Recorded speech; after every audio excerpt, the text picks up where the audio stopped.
Sa pinag-aagawang teritoryo sa West Philippine Sea, may isang matapang na mangingisda na sumubok sa kakayahan ng Chinese Coast Guard. Siya ay si Mang Arnel. Tinangkal niyang pumasok sa pinag-aagawang teritoryo. Mag-isa siyang nakipaghabulan sa mga ito. Hindi siya nagpahuli sa bilis kahit na maliit na bangkang demotor lang ang dala niya. Panoorin ang makapidyo hining ang pakikipaghabulan niya sa mga Chinese Coast Guard at ang pahayag ni Mang Arnel kung bakit niya ginawa ito.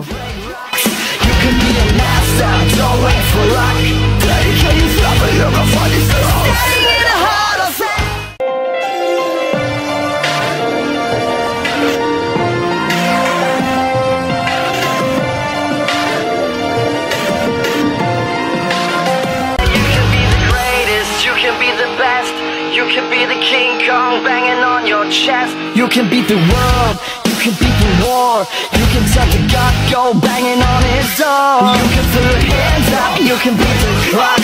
You can move a mountain, you can break rocks. You can be a master, don't wait for luck.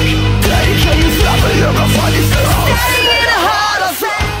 Hindi ko kayo natatakot. Hindi ako natatakot. Tawa-tawa na ko lang sila. Pinasal ko lang sila eh.